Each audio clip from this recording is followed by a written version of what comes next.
Good morning and welcome to this outpost of the Center for New American Security, known to some in Washington as the Willard Hotel.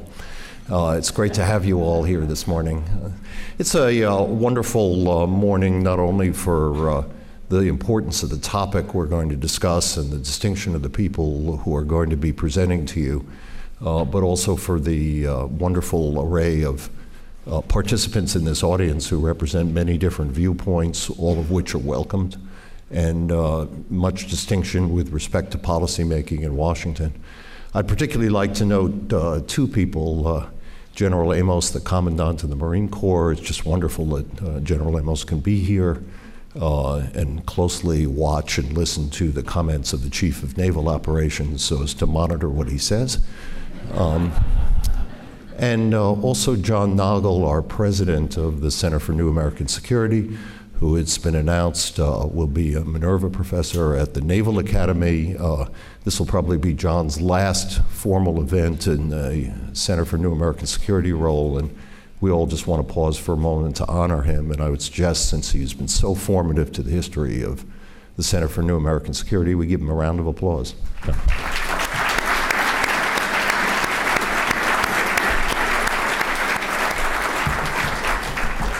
I do not expect that John will forgive me for that, but I'm glad we did it. Our arrangement is that we're going to have first a speaker of particular distinction, the Chief of Naval Operations, Admiral Jonathan Greenert, followed by a panel discussion of three very distinguished commentators, two of whom participated in the development of the Center for New American Security report on the South China Sea that's available to all of you. Indeed, one of those three participants, Patrick Cronin, edited that report as well as wrote an essay with the second, Bob Kaplan. And we're particularly delighted that the third panelist, Heng-Chi Chan, ambassador from Singapore, will provide another viewpoint on these issues. Admiral Greenert, who will speak first, and then we'll have some question period directly for him, is known to many of you as the Chief of Naval Operations since, as I recollect, September 26th. It's a job that I, of course, have considerable affection for, and I say a lot when I say that Admiral Greenert, in the opinion of all who know him, will continue the great distinction associated with that position. Before this, he was for 2 years a distinguished Vice Chief of Naval Operations. He's known for his budgetary expertise, for his skill as a submariner, but also particularly relevant to today's topic and discussion is his time as the head of the 7th Fleet. And therefore, he's one of the few people in this room probably who's actually had occasion to be in the South China Sea and would know the Spratlys not just as an object on a map, but also as something to actually be seen, which, given the visibility of the Spratlys, is a strong statement. Ladies and gentlemen, Admiral Greenert. Thank you.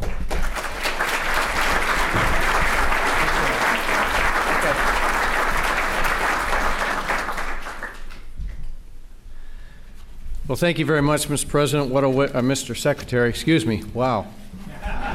You're doing great. What a way to start a day, a week, a year. Before I go any further, I have to give some props here to Secretary Danzig. Now, while I served on the OpNav staff over 10 years ago, as a junior one-star, he was the Secretary of the Navy, and we looked up and we said, man, is that guy smart.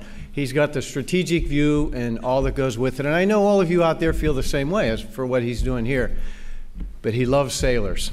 And we had problems recruiting back in those days. We just couldn't get enough people in the Navy. Today, my golly, we haven't missed a quota for 4 years. But back then, Secretary Danzig said we need to make sure our recruiters have the right productivity.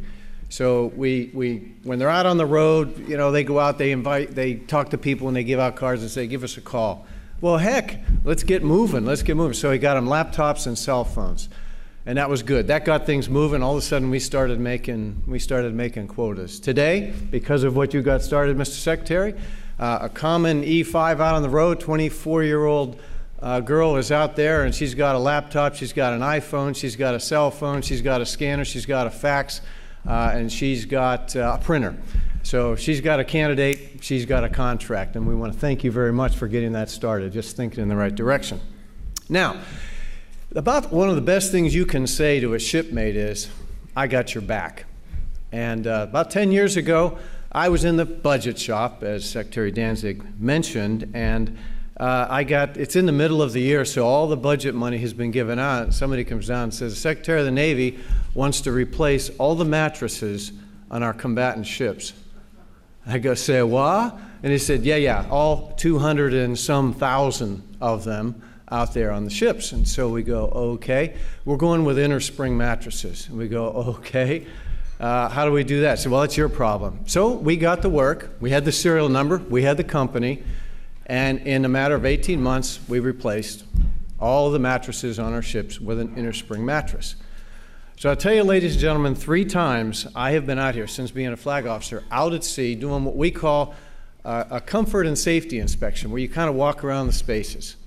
And 3 times I've had a non-commissioned officer, a petty officer, come up and say, I don't know whose idea it was to put this inner spring mattress out here, but this is the greatest thing we've had in morale for a long time. And I said, and the last time this happened was in October. I was on the John C. Stennis. We're driving through the Strait of Hormuz, October of 2011 here. And Master Chief comes up. He's a bosun mate, big old arms, and he says, 10 years ago, my back was killing me. And we got these inner spring mattresses, and I don't know who the hell did that, but I'd love to give him a big hug. I said, well, thank you, Master Chief. Little did I know I had that opportunity. So later today, maybe we'll get back through the kitchen and I'll give you that hug. Well, I have one question. Can you help us with sleep apnea and reflux? We got a mattress, maybe we can help with that. We would appreciate it. I'm honored today to talk to you about where kind of I see us going here in the Asia Western Pacific. And please note, we are all products. A mentor of mine named Admiral Walt Dorn knows the Western Pacific very well, said, hey, we are all products of our biography. I'm a nuclear submariner. I've served in Japan twice in the 7th Fleet as Chief of Staff and the Commander. I've served in Hawaii 4 times, the last time as the Deputy Commander of the Pacific Fleet. Guam once, that was an amazing tour. And in the West Coast twice. And frankly, other than that, I'm here in Washington, D.C. doing things potentially budgetary. So the Navy has been in, if you look at my career, and it's kind of long, the Navy's been in the Western Pacific for a long time, certainly as long as I've been there. And my observation is it's about relationships and partnerships that really matter a lot. I've seen it in the Great Tsunami of 2004, where it was relationships, Admiral Fargo, Admiral Dorn, relationships with Admiral Arun Prakash in India, the chief of the Sri Lankan defense, the chief of the Indonesian defense, got us access into those spaces and enabled that recovery. It's in typhoons in the Philippines and in Taiwan and in Guam, where relationships between the military got things done and got that recovery going. I saw it in myself, my own personal opportunity here, and when we conducted long-range search and track in 2004 against North Korea. Our job was to look and make sure we could detect and track any ballistic missile coming from Korea. We were threatened at that time in North Korea. So the Kaijo Jeitai, the Japanese Self-Defense Force, has an Aegis destroyer there, and we worked through relationships where we managed to put together a collective self-defense process and concept of operations there in the Sea of Japan. It's about information and intelligence sharing. It's about co-locating our headquarters. You see it again for the last 8 years, where we've been operating in the Philippines, in the southern Philippines, and our Joint Special Operations Task Force Philippines with our special operations and the Philippine Armed Forces. This area is vital to the United States. We know that, and it's been an area vital to our Navy and our focus for decades because of the demographics, the trade routes, the large economies. 5 of our 7 defense treaties are there. We've had about 25 ships and about 30,000 sailors and families there for decades, and they're being well taken care of. Now, when I took over the watch here around August, I was giving this some thought and said, as I go into this, how do I want to focus my people for this challenge ahead? And I drafted the CNO's guidance. It's done every time. Mine are called sailing directions. And it was clear to me there were 3 tenets that we needed, from my boardroom to every wardroom and to every ready room. Number 1, warfighting was first. Our job is to deter, and defeat is required, and that's our ultimate job. Number two, we need to operate forward. That is where your Navy is at its best and has been at its best historically. And number three, we've got to be ready. And it's about people, it's about organizing, training, equipping, and manning our units, and making sure those units, when they are operating forward, are ready to do the job. So I looked out there, could you put the first slide up, please? I looked out there and said, where is the fleet distribution today? Where should the fleet distribution be? Where are the maritime crossroads around our world, and where do we need to be today and in the future? And this is how I see it as we look out there worldwide where we need to be. If you start here in the continental United States, you've got places, and you got bases, and you got crossroads. Now, if you're an engineering major, that crossroad there, that's a valve. If you're an English major, that's a bow tie. Any way you look at it, it's a maritime crossroad. Panama Canal is going to be widened here in the next few years. What becomes of the Caribbean? That's an important place. Guantanamo Bay is a place to us as well, both from it's got an airfield and it's got a deep water port. The little circles, those are our bases where we deploy from.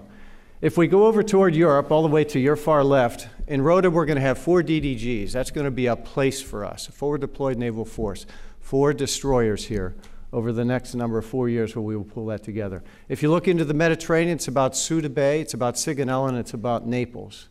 You look into the Suez Canal, very important area you come down, it's about Djibouti, where we have a port where we can be fueled, we can get spare parts, get logistics, and it has a wonderful airfield there that we have used routinely. If you go into the Arabian Gulf, it's about Bahrain. Bahrain is central to us in the Arabian Gulf now and the future, and clearly the Strait of Hormuz is important. If you run into the Indian Ocean, it's about Diego Garcia. That's an important place. And now you come into the area that we're going to talk about today. You move through the Strait of Malacca, and you go to Singapore. Singapore is a place to us. Wonderful country. They have offered us the opportunity to operate littoral combat ships and bring and port, if you will, our littoral combat ships there in the future. It's about Darwin. The Australian government has offered us the opportunity, and I'll talk a little bit about that as a place. And it's about Okinawa, it's about Japan, with Yokosuka, Sasebo, et cetera. And of course, Guam is a port for us. If you look around the world here today, to me, those are the maritime crossroads where those valves/bow ties are today. We have to be there or have access to those today and in the future, in my view, and that's a central part of what I talk about when I talk about operating forward. Now, the ship distribution you see up here, that is a reflection, since I've had the watch, of how many ships we've had out and about in the world today. If they're on the east or west coast, they're probably getting ready to deploy, and that number is about 45. If they're out and about around the world, that number is about 100. And you can see the vast majority of them are in the Western Pacific, in the Arabian Gulf, Gulf of Aden, some in the Mediterranean. And where you see South America, that's east and west coast, where those 5 ships are, both east and west coast operating there. So of the 285 ships in your Navy today, about 100 are deployed at any given time, and the vast majority of those are in the Western Pacific or the Arabian Gulf.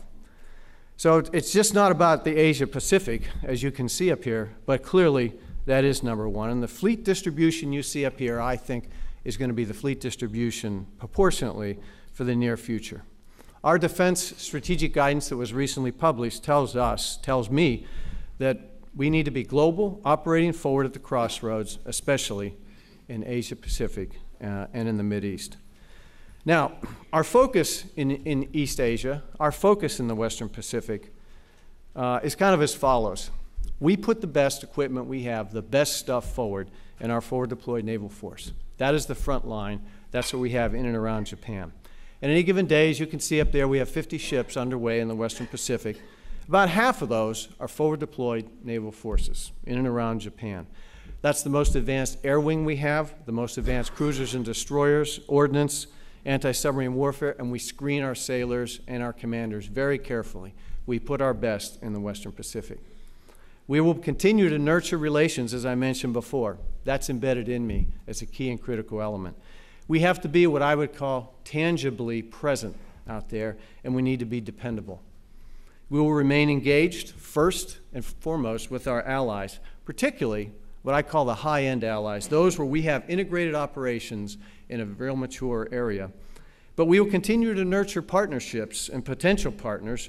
There are many out there, and they are growing through a range of missions that we will have to foster, perhaps in an ad hoc manner. The point here is not everybody is interested in getting an alliance and getting tied up in a long term.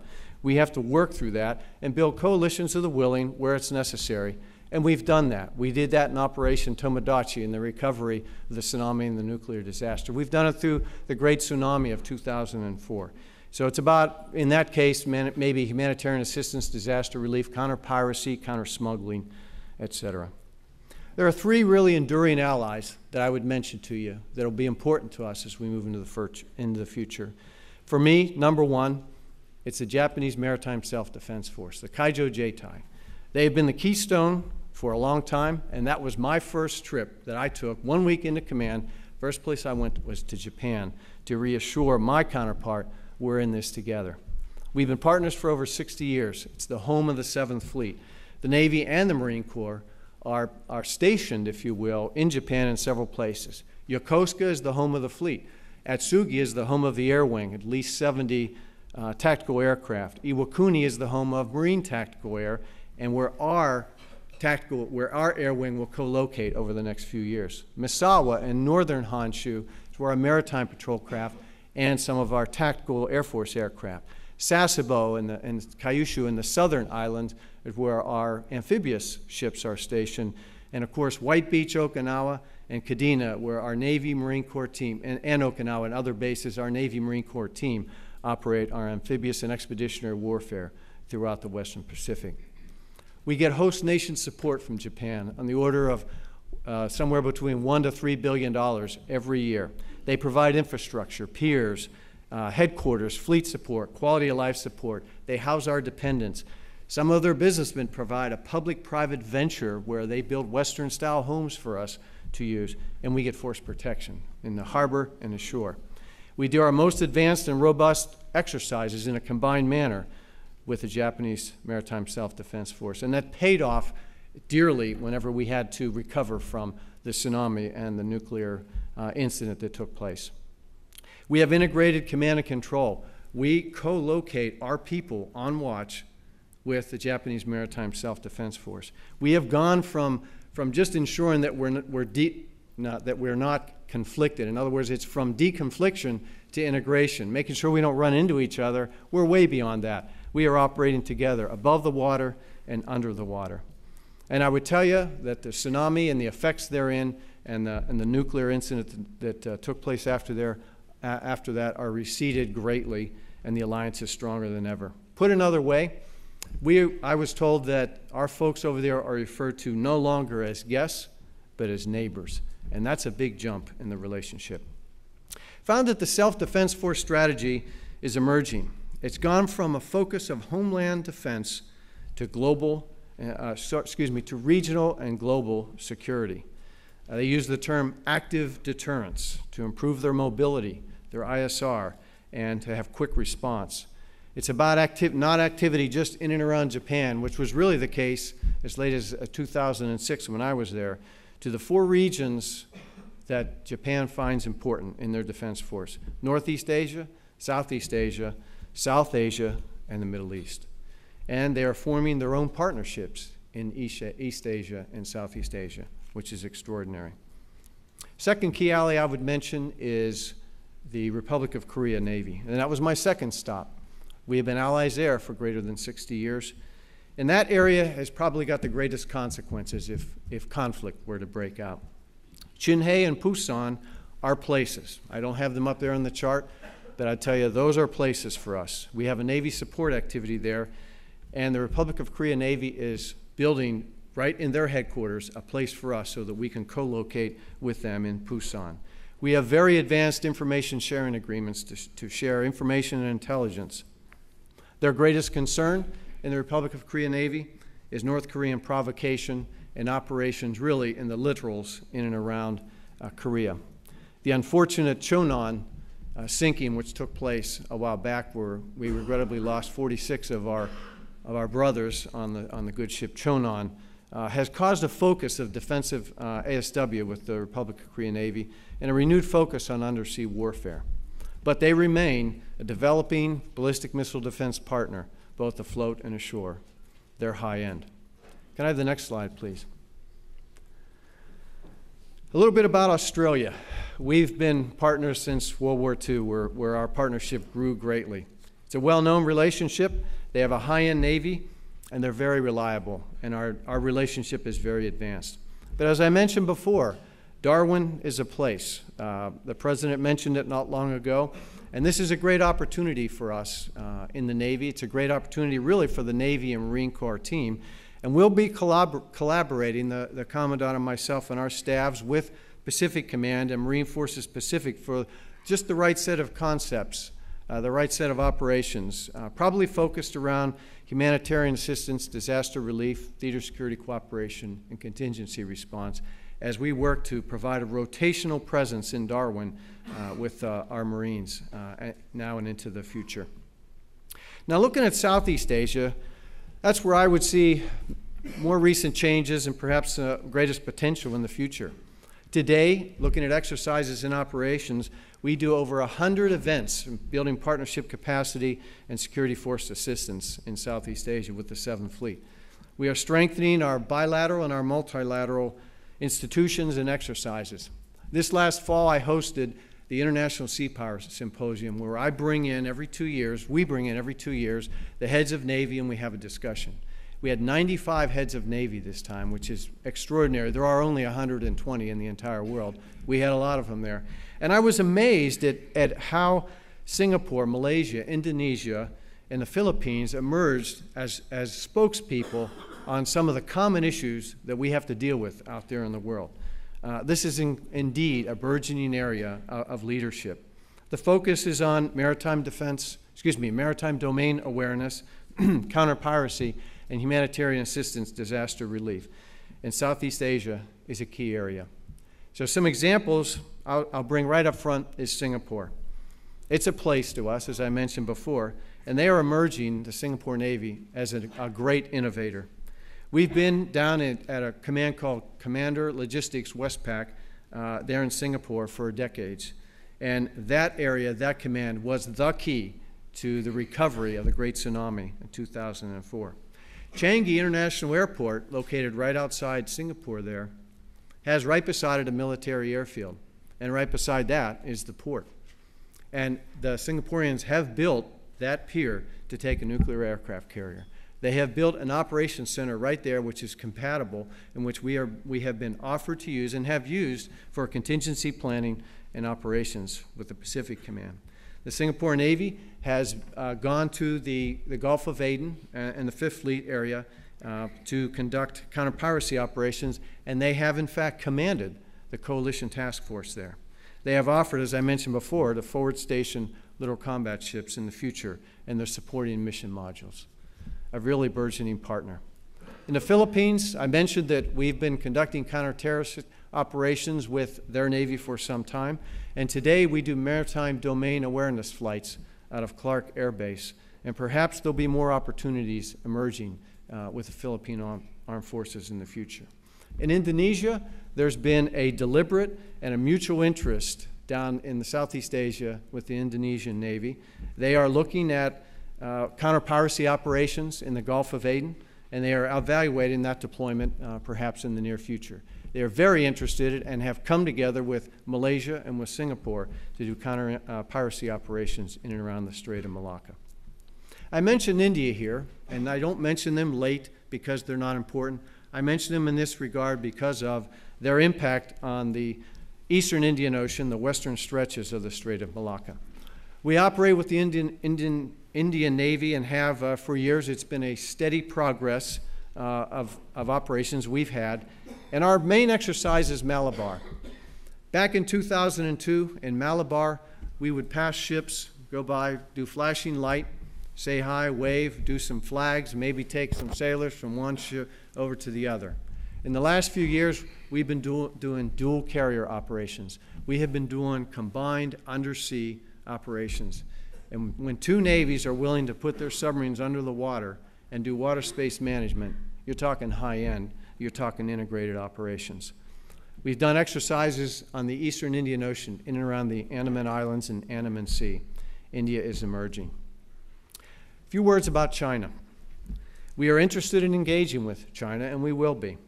And over the long term, China will have the greatest potential, I view, to affect the economic and the security dynamics throughout the region and perhaps the world. Under certain circumstances, their economic strength has grown. They have great regional military capability and capacity, and it's growing. And under certain circumstances, that capability could limit access in the region. But our allies and our partners will cooperate, and we've agreed we will invest to maintain freedom of navigation and access in those international waters. We will promote a standards and rules-based international order, and we will establish partners, allies, we will establish protocols in the South China Sea that are consistent among ourselves. The consistent policy of transparency and reciprocity will really be our foundation, and we believe that sustained and reliable and meaningful mill-to-mill relationships can be developed with that. The U.S. Navy and the PLAN share a common interest in a number of issues, a lot of them in the Gulf of Aden, in piracy, smuggling, personnel trafficking, narcotics, and in humanitarian assistance, disaster relief.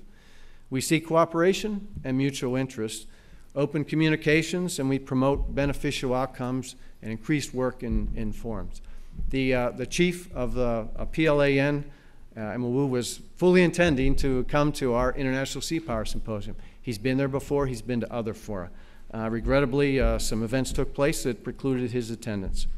So there's a future. I think there are opportunities there, and we've got to continue to drive toward those opportunities. So I close with this, that our Navy has been focused on the Asia-Pacific region for decades. We will continue to hone the capabilities out there and the proficiency, and we will continue to hone the relationships, pursue opportunities. I think presence is the key, and I think operating forward is the means there.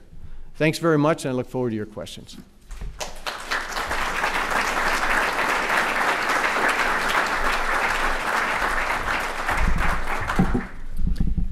So the floor is open to questions. If you can identify yourself, and we're going to give you a microphone to help. I'll just use this. Admiral Greenert, it's nice to see you again. I'm Mitzi Wertheim, and I work for the Naval Postgraduate School. I'm going to ask a totally different question. What's your position on energy? On energy? Yeah. I mean, we hear a lot from the Secretary, but the leadership from the CNO is so key that it continues beyond a change of administration whenever that happens. Well, I tell you, Mitzi, one of the things I learned serving out in the Western Pacific is you always got to know where the oilers are and where you're going to get refurbished very soon. The recent events, I think, in Pakistan, where the ground, the GLOCs, lines of communication, the ground lines of communication, also influenced me. But let me get to the bottom line. I think two areas. I think it is wise to pursue alternative fuels to see what is out there, because not everybody that's our friend is our source of fuel. The other one is energy efficiency. I see it on the piers time and time again. One ship's got all the lights on, they're doing this, that, and the other one's got it off. We need to be consistent in our approach to energy use. We can be much more efficient in our approach to energy use. We've gotten in the Macon Island, which is a gas turbine electric ship, hybrid electric. Just her transiting from Pascagoula over to her port in San Diego with that change saved us $2.5 million in fuel costs. Now, you put that as a numerator and the denominator is my fuel bill. What is that? It's a start, is what it is. So I think for us that operate, it's energy efficiency and pursuing that both afloat and ashore. I think it's the right track to be on. And I'm sorry, Mitzi, we're just going to, just because particularly we want to focus on South China Sea issues, we'll just restrain you for a moment, if we can, in the back. Yeah, sir, in the middle. Test. Okay, I think we're on now. Admiral, thanks. Justin Fischel with Fox News. The U.S. is still wrapping up 2 wars in the Mideast. We're watching the Arab Spring unfold there, which has recently caused for the need for U.S. intervention in Libya. How do you justify the need for a military buildup in the Asia-Pacific with no wars there? And do you risk taking your eye off the ball, so to speak, in the Mideast? And if you could also tell us what specific hardware you would need for the buildup in Asia-Pacific. Thanks. Well, to me, what you see up here is today. This is where we've been since August. And to me, this is what our future will be. And I'm looking at the ship distribution out here. And my point is, it's not a big naval buildup in the Far East. We're there. We have been there. We will continue to be there. And I see the same proportion in the Mideast. I don't see a naval movement from the Mideast. Your last question, I'm sorry. Well, Equipment. I was asking for taking your eye off the ball there in the Mideast, if you feel that there's a risk there, and what specific hardware you would need to accommodate the President's call for a military buildup in Asia-Pacific. Okay, there won't be a taking the eye off the ball. If you ask me what keeps me awake at night, it's the Strait of Hormuz and the business going on in the Arabian Gulf.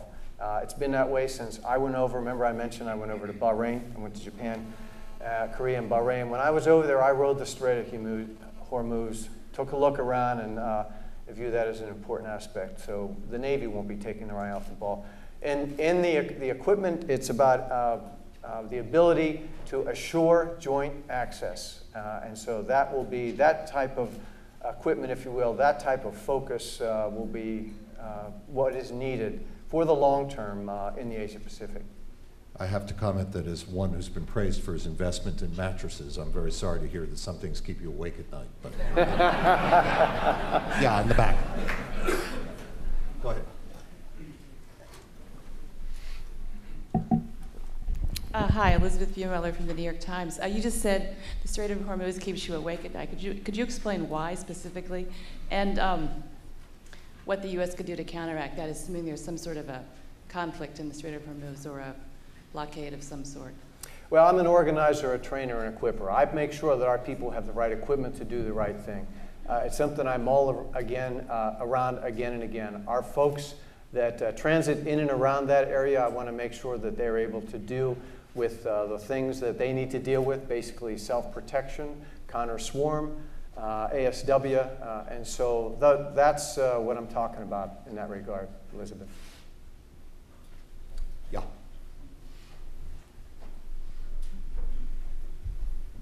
Good morning, Admiral. Thank you very much for your thoughts.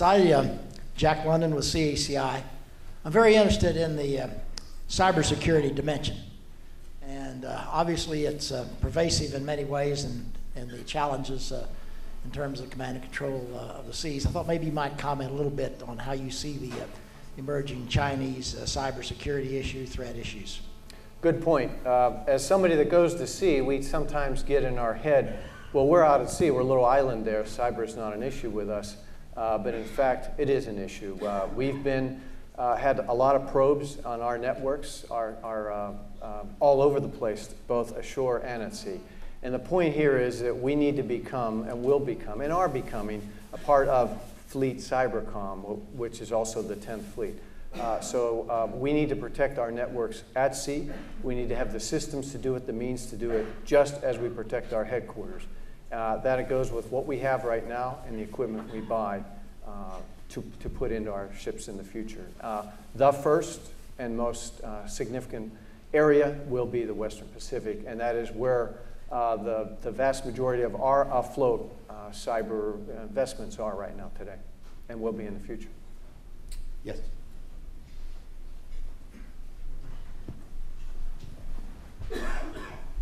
Thank you. I'm Josh Rushing with Al Jazeera. Today's report brings up a number of concerns about the size of the U.S. Navy moving forward, that a Navy with less than 250 ships would have trouble responding to China in the South China Sea, particularly since you're being outbuilt 8-1 when it comes to submarines since 2005. I'd just like to hear your comments on that. Well, clearly numbers matter. To me, it's numbers where they need to be. And so I put this up kind of to give you a sense for, regardless of the size, It's where we view things, where we will put our effort. And this will give you a pretty good proportionate laydown of where Asia Pacific will be and will continue to be the primary area that we deploy to, where we have our forward deployed naval forces, and where we will continue to develop them. And Josh, I'll ask your question again of the panelists, so you'll get a second crack at it, because panelists will be able to amplify some of these remarks. Yes, ma'am.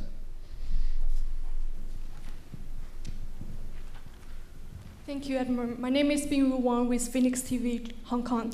My question is, the DoD just issued its guide to the defense strategy.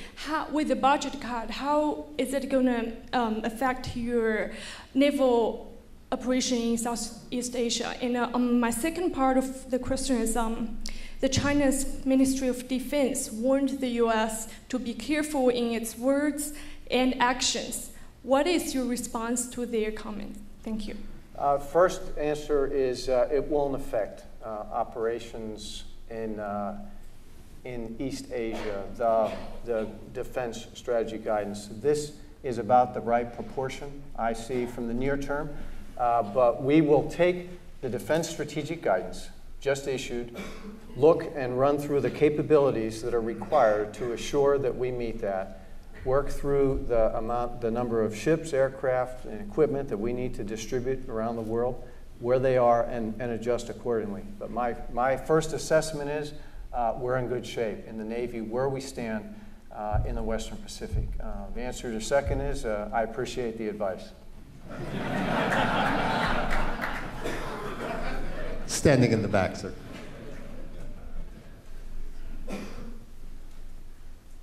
Thank you.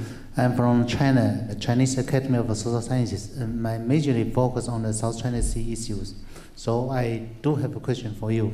Because in China, there are a lot of voices say that there are inevitable conflict in the South China Sea in the coming future. But I don't think so.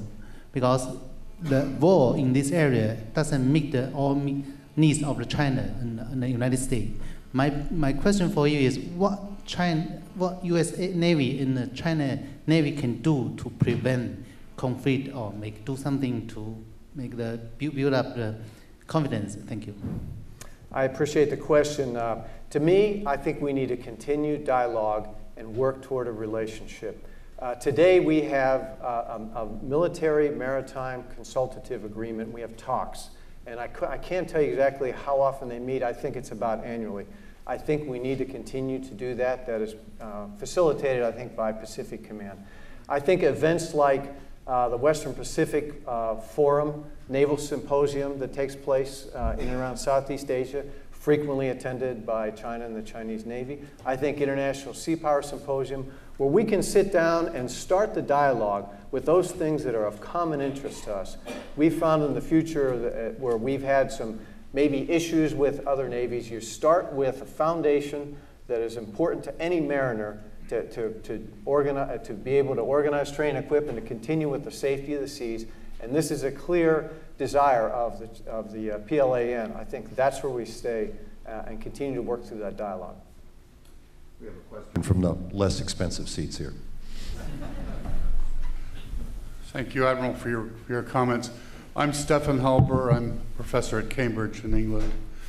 My question is with reference to the three warfares, which the Chinese have articulated as a concept that's given them a rather forward posture in the South China Sea, and what your thoughts are about this and possible reactions to it. Three warfares in the South China Sea? The three warfares, yeah. You'll have to refresh me. They're suggesting that they would use media, law, and psychological tactics to create a pre-war situation which favored their position should there be a kinetic engagement. I see. Yeah, I am familiar with that. That is difficult and doesn't align directly with how we do business. I think we continue to use the international protocols that we understand. We support the UNCLOS, and we think that would be a good forum, which perhaps where we could bring some issues where we have disagreement on that, particularly in as far as EEZ and that kind of business. But I think the use of the international protocols is something that we're going to have to use to our advantage, or at least as a reference line with which to continue this kind of debate. Yes. Go ahead. Hi, I'm Mark Bednar with the... I'm sorry, we'll just get you a microphone. Right. Thanks. I'm tempted to hear the question before giving you the microphone, but go ahead. Hi, I'm Mark Bednar with the American Action Forum, and I was wondering, so in addition to mutual exercises that help build cooperation and trust with the PLAN, what are some measurable indicators of transparency that the U.S. is hoping to see out of China in order to better build a relationship, or at least some sort of substantive understanding? We've been working, the collective, I'm going to call this the coalition of heads of Navy, and I really regret that I didn't have the head of the PLAN at our International Sea Power Symposium, a concept of operation for HADR, how we agree that we would approach humanitarian assistance disaster relief. What kind of agencies should we involve in our respective countries and perhaps internationally? Same statement with piracy. The exchange of information, contact information, so that we could talk to one another through an appropriate protocol. That's tangible. And we have found through, as I mentioned, Operation Tomodachi, we found that in the Chile earthquake, when we had that, we could respond quickly, and that's about saving lives. That's the real deal, and that's something that is tangible for each of us. Beyond that, on reciprocity, I think it's visits and agreeing what we would like to talk about. The PLAN is getting from a conscript Navy toward an all-volunteer in some of their areas where, as they improve their technology and skill sets. Hey, we've been down that road, and that's something we could share and work toward. So it's finding those kind of things and working with them. Admiral Greenert's wonderful brevity in answering questions has enabled us to get in more than usual. You can see in this parsimoniousness why you were such a good budgeteer. I think we can squeeze in 2 more questions given the time. Sir.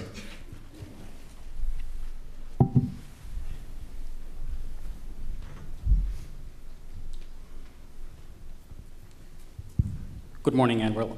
Colin Roach, DOD.